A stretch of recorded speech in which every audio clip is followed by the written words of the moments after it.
আসুন এবার বলি, আমার রাসূলুল্লাহ বলেছেন ইন্নী রাসূলুল্লাহ, ইন্নী আরা মালা তারাউনা আসমাউ মালা তাসমাউনা। ও আমার উম্মতিরা শোনো, আমি যা দেখি, আল্লাহর কোন সৃষ্টি দেখেন না, জিবরাইল আলাইহিস সালামও দেখেন না, ইসরাইল আলাইহিস সালামও দেখেন না, যিনি সারা দুনিয়ার একসঙ্গে অনেকের জান কবজ করেন। এ বেরাদার, আমি যা দেখি মিকাইল আলাইহিস সালাম দেখেন না, আমি যা দেখি ইসরাফিল আলাইহিস সালামও দেখেন না, আমি যা দেখি আল্লাহর সৃষ্টি আর কেউ তা দেখতে পারে না। বুঝা গেল সবার চাইতে মান সম্মান ইজ্জত আমার রাসূলুল্লাহর বেশি, আমার রাসূলুল্লাহর বেশি। এ বেরাদার, আল্লাহ বলেছেন ওয়ারাফানা লাকা যিকরাক, হাবিব তোমার জিকিরকে আল্লাহ বাড়িয়ে দিয়েছি। সারা জগৎ যদি একদিকে হয়, তোমার জিকিরের কেউ হটাতে পারবে না, তোমার জিকিরকে কমাতে পারবে না। শোনো আমার বান্দা বান্দিরা, যারা তোমার মহব্বত করবে তারাকে আল্লাহ পছন্দ করবে।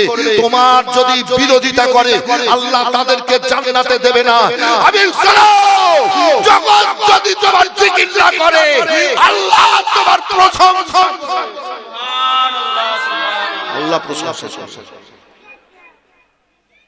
বেরাদার, রাসূলুল্লাহ বললেন, হুজুর রাসূলুল্লাহ বললেন লা ইলাহা, একটু বলেন না সবাই, লা ইলাহা ইল্লাল্লাহ। আল্লাহ কি বললেন? রাসূলুল্লাহ বললেন লা ইলাহা ইল্লাল্লাহ। আল্লাহ কি বললেন বলে দেন, জানেন সবাই, বলে দেন। আর একটু মহব্বতে জোরে বলেন। আল্লাহ বললেন মুহাম্মাদুর রাসূলুল্লাহ, লা ইলাহা ইল্লাল্লাহ আমার রাসূলুল্লাহর কথা, মুহাম্মাদুর রাসূলুল্লাহ আমার আল্লাহর কথা। তো লা ইলাহা ইল্লাল্লাহ পড়ে যদি কেউ মরে যায়, যদি মরে যায় মুহাম্মাদুর রাসূলুল্লাহ না পড়ে তো ও জাহান্নামে যাবে। কেন না, ঈমানদারের জন্য ঈমান আনার শর্ত আছে মুহাম্মাদুর রাসূলুল্লাহ সাল্লাল্লাহু আলাইহি ওয়াসাল্লাম। বলে মাওলানা এটা কেমন কথা? ইহুদি, নাসারা, জৈন, বৌদ্ধ, খ্রিস্টান সমস্ত জাত, কেউ বলে গড, কেউ বলে ঈশ্বর, কেউ বলে ভগবান, বলে কিনা বাবু? একটু হ্যাঁ না বলতে ভালো লাগবে। বলে বলে আমরা বলি যেমন আল্লাহ।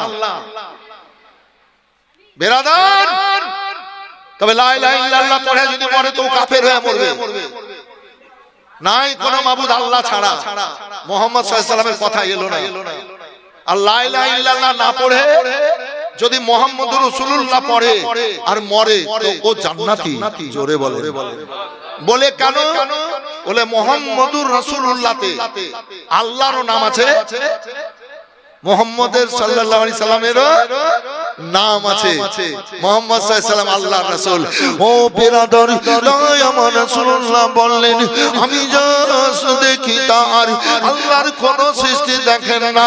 আল্লাহু আকবার, আল্লাহু আকবার। চলুন ভাইজান আমার আল্লাহর রাসূল বলেন আসমাউ মালা তাসমাউনা, আমি যা শুনি আল্লাহর সৃষ্টি তাকেও শোনে না, কোন ফেরেশতাও শোনেন না। আল্লাহু রাব্বুল আলামিন আমাকে ক্ষমতা দান করেছেন।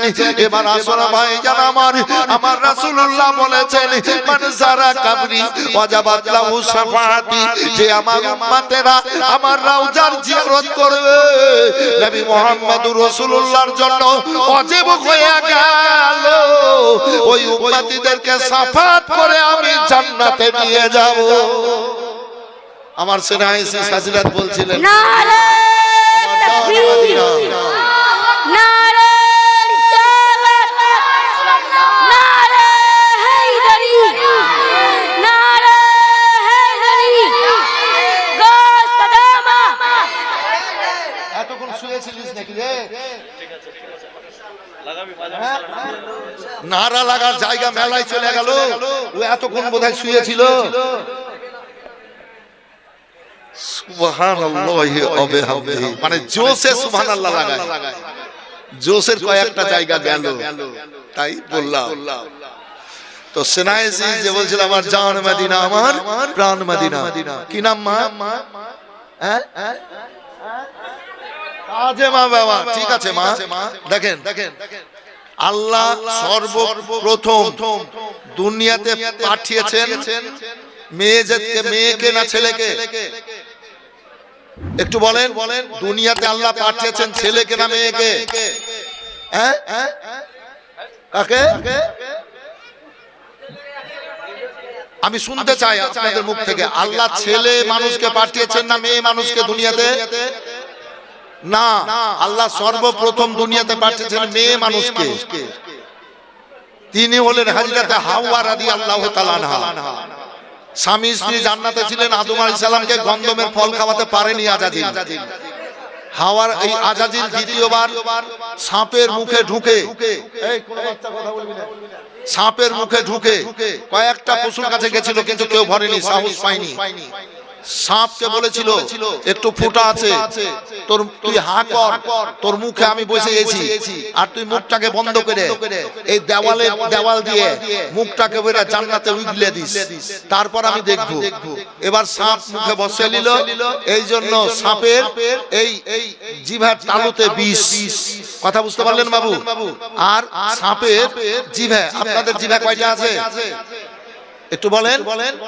আপনাদের জিভা ফাটা আছে? এরকম ফাটা আছে? ফাটা নেই। আচ্ছা, সাপের জিভা যেটা আল বলে, ফাটা আছে কিনা বাবু? এরকম নাই। কারণটা কি? ওই যে আজাজিল শয়তানকে যখন জান্নাতে উগলালো, তখন একটাতে তো পিছলে যেতে পারে, একটাতে পিছলে যেতে পারে। এই জন্য বুঝলেন, এই দুই আলে ধরে এবার জান্নাতে ভরে দিল। এবার সাপ বেরিয়ে গেল। আমার আল্লাহ বলছেন এর কাজ হয়ে গেছে, এর আজাজিলকে জান্নাতে ভরে দিল। এ বেরাদার একে বের করবে, আর বের হয়ে এবার চলে গেছে ওই গন্ধম গাছের কাছে। গিয়ে এবার করে কাঁদছে, বুঝলেন, খুব কাঁদছে হাওয়া রাদিয়াল্লাহু তাআলা আনহা। তখন আজাজিল শয়তান গিয়ে বলছে, মা তুমি আজ এত কাঁদছো কেন? বলে, বাবা তোমাদের জন্য, মানে তোমাদের দুইজনের জন্য। দুইজনকে? আদম আলাইহিস সালাম আর হাওয়া রাদিয়াল্লাহু তাআলা আনহা। এই দুইজন ছাড়া আর জান্নাতে কেউ নাই, ফেরেশতা ছাড়া। আর যা আছে সৃষ্টি আলাদা, ওরা ওর যেমন। তোমাদের জন্য। বলে কেন? বলে, মা এই গাছের ফল খাওয়ার হুকুম আছে না আল্লাহর তরফতে মানা আছে? বলে, আল্লাহর তরফতে মানা আছে, জিবরাইল আলাইহিস সালাম বলেছেন ওই গাছের ফল খাওয়া যাবে না। তাই কেন বেটা? বলে, যত জান্নাতি ফল মা তোমরা খাচ্ছ, সমস্ত ফলের মজা এই ফলটাতে আছে, আর এই ফলটাই খাবা না, তাই নাকি বেটা? বলে, হ্যাঁ। আল্লাহ বলেন, এই জিবরাইল এদা কাজ করে দিয়েছে, একে মার আর জান্নাত থেকে বের কর। আবার দ্বিতীয়বার শয়তান আজাজিলকে জান্নাত থেকে বের করে দেওয়া হলো। এবার চলে আসলো আপনার জান্নাত থেকে বের হয়ে। বেরাদার এবার হাওয়া রাদিয়াল্লাহু তাআলা আনহা ওই অবস্থায় ফল খেয়ে বসে আছেন। আমার আল্লাহ বলছেন, জিবরাইল যাও, ওর শরীর থেকে লেবাস, জান্নাতি লেবাস কেড়ে নাও। 20টা আঙ্গুলে রেখে দিল। এই যে নাখুন, এটা হচ্ছে জান্নাতি লেবাস, মানে তুলোর চাইতে বেশি নরম জান্নাতে, আর ভিতরে আলো জ্বলবে, তো এই কুনিগুলা ঝকঝক ঝকঝক করে জ্বলবে, যে লাইট যেমন জ্বলে এরকম। এটা হলো জান্নাতি লেবাস। 20টা আঙ্গুলে রাখার পর আল্লাহ রাব্বুল আলামিন লেবাস কাড়িয়ে নিলেন। মাসুম ফেরেশতারা, মাসুম ফেরেশতাদের কোনো ওই অন্যদিকে নজর যায় না, মন যায় না, জানেন যিনারা নিষ্পাপী। এবার লেবাস কেড়ে নেওয়া হলো। আঞ্জির গাছের পাতা 5খানা ছিঁড়ে নিলেন। এবার 5খানা ছিঁড়ে এবার যেমনই ছিঁড়লেন আর ইজ্জত ঢাকতে লাগলেন, এগুলাকে আল্লাহ কাপড় বানিয়ে দিলেন।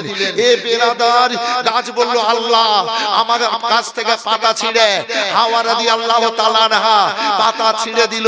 আল্লাহ সৃষ্টি জগতে হাওয়ার কাছ থেকে তুমি নিয়ম করে দিও। এই জন্য তো দেখুন বেরাদার বলেছিলেন নিয়ম করে দিও। এই জন্য তো আমার মা বোনদের মাসে মাসে ঋতু আসে, এই ঋতু আসে ওই জায়গাতে কথা। এবার চলুন ভাইজান আমার, বলে যাও জেদ্দাতে নিয়ে যাও, দিয়ে রেখে দাও, জান্নাত থেকে বের করে ফেলে দিও না, জেদ্দাতে নিয়ে যাও, ভালো জায়গাতে রেখে দাও। এবার বসিয়ে দিলেন। সেই দুনিয়াতে আর কেউ নেই, একজন মেয়ে, তিনি হচ্ছেন হাওয়া রাদিয়াল্লাহু তাআলা আনহা। হযরত আদম আলাইহিস সালাম দেখলেন হাওয়া এই গাছের ফল খেয়ে জান্নাত থেকে বেরিয়ে কোথায় গেল, আমিও ফল খেয়ে নিব, আর আমি হাওয়ার কাছে চলে যাব। আদম আলাইহিস সালাম এবার ওই ফল খেয়ে নিলেন হাওয়ার কাছে যাওয়ার জন্য। জন্য আল্লাহ বললেন দেখো দেখো এ জিবরিল আদমও ফল খেলো, এবার লেবাস কেড়ে নাও। লেবাস কেড়ে নেওয়া হলো। এবার ওই আঞ্জির গাছের পাতা তিনখানা ছিঁড়ে নিলেন। এবার গাছ থেকে রস বেরোলো। আল্লাহর কাছে ফরিয়াদ করেছিল। সৃষ্টি জগতে আল্লাহ সেটা নিয়ম করে দিয়েছেন। এ বেরাদার এবার বুঝলেন ওই পাতা এবার হয়ে গেল কি, এবার না লেবাস।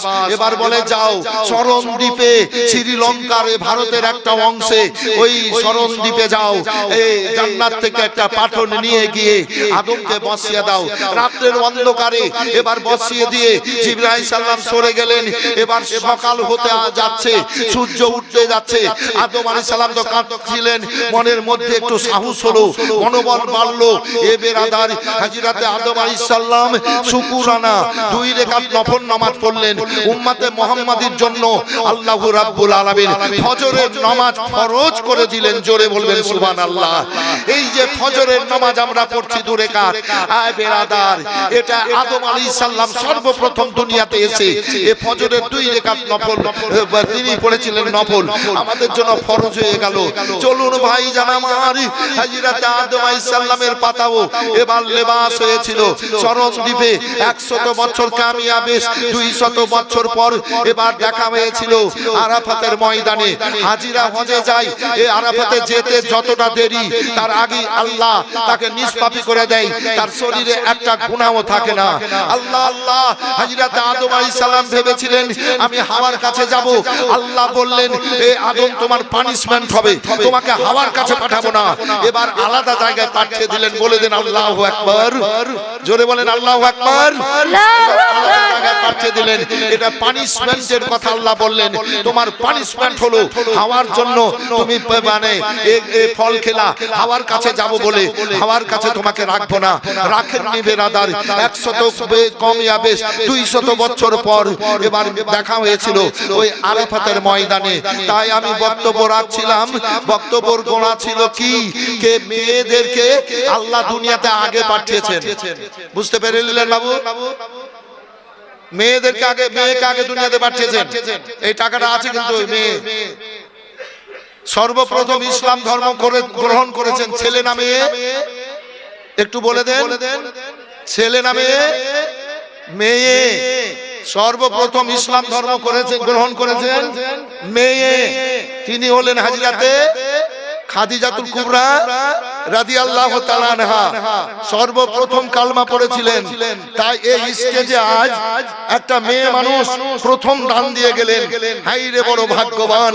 সুবহানাল্লাহি ওয়া বিহামদিহি আল্লাহু আকবার। রাসূলুল্লাহ বলে যে টাকা এবার রাখলাম, রাসূলুল্লাহ বললেন আসমাউ মালা তাসমাউনা, আমি যা শুনি আল্লাহর সৃষ্টি তা কেউ শুনে না।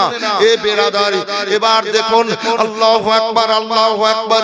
এবার রাসূলুল্লাহ বলেছেন আমার রওজা জিয়ারত করবে আমার জন্য ওয়াজিব হয়ে যাবে, আমি উম্মতিদের শাফাআত করে আমি জান্নাতে পাঠাবো। সাহাবীরা বললেন আল্লাহর রাসূল গো, আপনার উম্মতি যারা গরীব, যারা আপনার উম্মতি মধ্যবিত্ত এবং অনেকেই তো আপনার রওজায় আসতে পারবে না। গরিবেরা যেতে পারবে ভাই? একটু হ্যাঁ না বলবেন না? গরিবেরা যেতে পারবে? যেতে পারবে না। তো ইয়া রাসূলুল্লাহ ওরা যে নৈরাশ হয়ে যাবে, ওরা যে এই জিনিস নিয়ামত থেকে বাদ হয়ে গেল, আমার রাসূলুল্লাহ বললেন শোনো। কি নাম মা? শুকরুন বিবি। একজন মা আমার দিলেন 500 টাকা। মা বলে দিয়েছি হাসর ময়দানে যদি আটকে যান তা আল্লাহকে বলবেন মাওলানা আলিমউদ্দিন ওই স্টেজে আমাকে মা বলেছিল নাকি বাবু? আমি গুনাহগার, যদি বিপদে পড়ে যাই ফেঁসে যাই, কিন্তু এই ওয়াসিলাতে আপনারা পরিত্রাণ পেয়ে যাবেন, পরিত্রাণ পেয়ে যাবেন। আল্লাহু রাব্বুল আলামিন বলবেন তোমার ছেলে আলেম, তুমি আলেম? বলেন না। তোমার ছেলে আলেম? তো বলেন না। তোমার ভাই আলেম? তো বলেন না। তোমার জামাই আলেম? বলেন না। তোমার পোতা নাতি কি আলেম? তো বলেন না। তোমার আলেমের সাথে বন্ধুত্ব ছিল? তো বলে ছিল কম, মানে এক কথা ধরে নেন বলে বন্ধুত্ব ছিল না। তো তখন ওই বান্দাটা বলবে আল্লাহকে, আল্লাহ এক জায়গাতে জালসা শুনতে গিয়ে কিংবা কোনো এক অনুষ্ঠানে একটা মাওলানার সাথে বসে খানা খেয়েছিলাম, আমার আল্লাহ রাব্বুল আলামিন বলবে যাও এ মাওলানার সাথে বসে এ খানা খেয়েছে, এ মাওলানার ওসিলাতে আল্লাহ ওই ব্যক্তির সব গুনাহকে ক্ষমা করে দিয়ে জান্নাতি বলে কবুল করে নিলাম। সুবহানাল্লাহ, এরকম মর্যাদা আল্লাহ দিয়েছেন। তাই মা স্টেজে বললাম খুশি হন, যদি আটকে যান তো বলিয়েন মাওলানা আলিমউদ্দিন হ্যাঁ আমাকে মা বলেছিল, আল্লাহ দান করতে গেছিলাম ওই নেকি টুকুও কি নাই যে আজকে বাঁচবো। কিন্তু মানুষের হারাম খেয়ে খেয়ে চিন্তা ভাবনা খারাপ হয়ে যাচ্ছে, মানুষের হারাম খেয়ে খেয়ে চিন্তা ভাবনা খারাপ। এখন ডাবল লেগে বলিয়েন না, মানুষের হারাম খেয়ে খেয়ে চিন্তা ভাবনা খারাপ হয়ে যাচ্ছে, সব সময় খারাপ ভাবছে। এই যে মোবাইলে আঙুল ঠুকছে, আঙুল ঠুকে যদি ভালো জিনিস দেখে তো এই আঙুলে ভালো সাক্ষী দিবে, চোখে ভালো সাক্ষী দিবে। আরে আঙুলে আপনার ওই বাটন টিপে টিপে ওই যে মোবাইলে আপনার এই যে এইভাবে আঙুল চালিয়ে চালিয়ে যদি সিনেমা দেখে, যতক্ষণ দেখবে ততক্ষণ তাদের গুনাহ হতে থাকবে। কথা বুঝতে পারলেন বাবু? যতক্ষণ আঙুল টিপবে ওদের গুনাহ হতেই থাকবে। কিন্তু মানুষ আজ খারাপ চিন্তা ভাবনা করে আজ মোবাইল নিয়ে সব সময় মাথা ভরি দিয়ে বসে থাকছে। কথাটা ঠিক বললাম না বেঠিক বাবু? একটু হ্যাঁ না বলবেন না? আমি খুব গজল বলি কিন্তু আজকে গজল বলছি না, আপনাদের মনের মধ্যে কিছু ঈমানি খোরাক দিচ্ছি। তো মা আমার দিয়ে গেল 500 টাকা।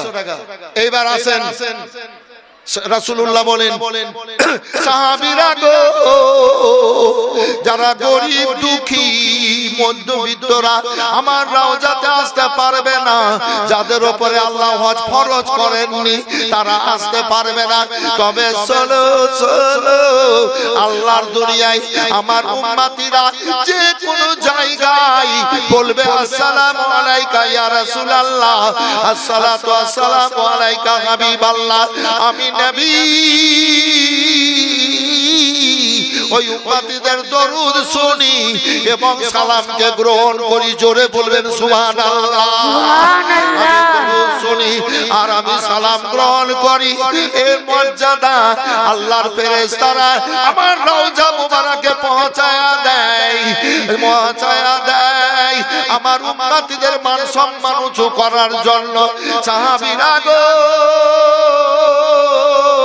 সারা দুনিয়া থেকে আমার উম্মতিরা যখন আসসালামু আলাইকা ইয়া রাসূলুল্লাহ পড়ে নেবে, তাতে তারা এই রওজা জিয়ারতের মর্যাদা আল্লাহর কাছে পাবে। সুবহানাল্লাহ, আমার সাথে সাথে বলবেন আসসালাতু, বলেন বলেন আসসালাতু আসসালামু আলাইকা ইয়া রাসূলুল্লাহ, আসসালাতু আসসালামু আলাইকা ইয়া হাবিবাল্লাহ। আসুন ভাইরা আমার, এবার আল্লাহ রাব্বুল আলামিন হাসর ময়দানে বলবেন ইউদা ওয়ালিল আম্বিয়া সুনা আলাই, সমস্ত নবীরা আমার সামনে এসে বসে যাও। আদম আলাইহিস সালাম থেকে নিয়ে ঈসা আলাইহিস সালাম পর্যন্ত সবার জন্য একটা করে কুরসি সিংহাসন আল্লাহ তৈরি করে রেখেছেন, সবচাইতে উঁচু এবং ভালো জায়গা। আল্লাহ বলেন ভালো জায়গা আমার রাসূলুল্লাহর জন্য আল্লাহ বলেছেন আসা আইয়াবাসাকা রাব্বুকা মাকামা মাহমুদা, হে হাবিব তোমাকে আল্লাহ মাকামে মাহমুদ দান করেছি। আল্লাহুস সামাদ, সব নবী বসে যাবেন, আমার রাসূলুল্লাহ বসবেন না। এবার আরশে কুদসির সামনে আমার রাসূলুল্লাহ দুই চোখের পানি ফেলবেন। আমার আল্লাহ বলবেন মা তুরে দোয়ান আসনাম, মা তুরে দোয়ান আসনাবে উম্মাতকা, এ আমার হাবিব তোমার উম্মতিদের জন্য কিছু চাইছো, এখানে তো কাউরির পাওয়ার চলে না, তুমি আমার দোস্ত, তুমি আমার হাবিব, তুমি আমার কাছে কিছু চাইছো, তুমি দুই চোখ মোবারক দিয়ে পানি ঝরিয়ে তুমি বুক ফাটিয়ে ফাটিয়ে কাঁদছো, তুমি কিছু চাইছো। আমার রাসূলুল্লাহ হাসর ময়দানে বলবেন ইয়া রাব্বে আজিল হিসাবাহুম, এ আল্লাহ আজ শেষ বিচার, যারা জান্নাতে যাবে ওরা জান্নাতে যারা জাহান্নামে যাবে ওরা জাহান্নামে। আল্লাহ বলবেন হাবিব তুমি কি বলছো? বলে আল্লাহ তোমার দুনিয়াতে যে ব্যক্তিরা আমার উম্মতিরা তোমার সাথে আমার সাথে মহব্বত করেছে, আমার আহলে বর্গের সাথে মহব্বত করেছে, তাদেরকে জান্নাতি বলে কবুল করো। আমার আল্লাহ বলবেন সালতুতা সালতুতা, এ আমার হাবিব তুমি চাও যা চাইবা তোমার আল্লাহ তোমাকে তাই দেবে। সাফাতু সাফাতান, তুমি যার সাফাত করবে আল্লাহ সাফাত করবে। সুবহানাল্লাহ। বিরাদার